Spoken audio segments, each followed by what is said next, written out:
Look, I don't have to explain a single thing to you, of all people. I know that. I could just review this toy on its own merits, but this is such a weird, convoluted release, I have to at least mention it. So I love Pretenders, right? Transformers with fun shells around them, introduced in 1988. Well, apparently there were plans for double Pretenders, a shell with two robots inside, but that got scrapped. But we have these designs and they're incredible. Obviously, I'm into the gorilla one, but the giant spider demon thing, I love it.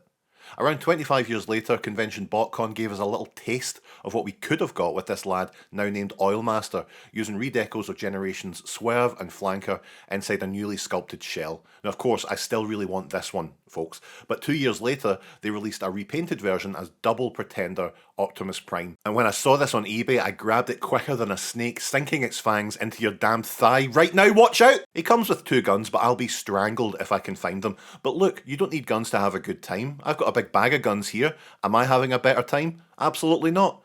Look at this boy, a big PVC nightmare of a techno gorilla. It's very much my thing, everybody. That sneer, the gold helmet, the lovingly sculpted fur. The only thing I don't agree with is this backpack robbing us all of an excellent big arse. Of course, the backpack houses two inner robots. Swing that open for a sound that will give Dracula's doors a run for their money. They come in their vehicle modes, Optimus Prime being a pickup truck of sorts, and look at that wonderful paint application, all flames at the front like he's Guy Fieri's car.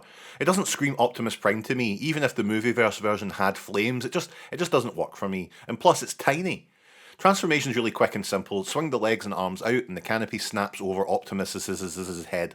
Now again, this doesn't scream Optimus Prime to me as a toy, but there are several things I like about it. The paint job is great, it's super clean and vibrant. The Optimus Prime head sculpt is great, and of course, yellow eyes wins a prize. He's also got a good range of movement, despite giving off that lumbering quality with the big hood over his head.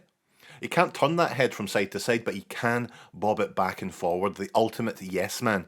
But will we be saying yes man when looking at his partner Haikyuu? He's a little plain. Look, it's a cute rounded little drone looking fella and I like it. Now try and keep up with me as we go through this transformation here. There we go.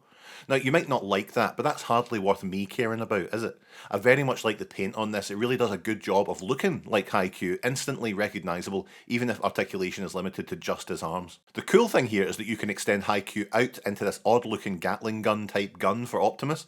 So we do have a gun for him after all. That should keep you maniacs out there happy. This is a weird set. I don't necessarily care too much about the two inner robots, even though they're fairly cool and competent. It's just that big gorilla, a frontline centerpiece item for the monkey shelf. Here, Repugnus, what is Optimus Primal's favourite ice cream? I don't know. Chocolate chimp? But he's a gorilla. Yep. And chocolate chimp isn't a flavour. I know, it's just a joke. And furthermore,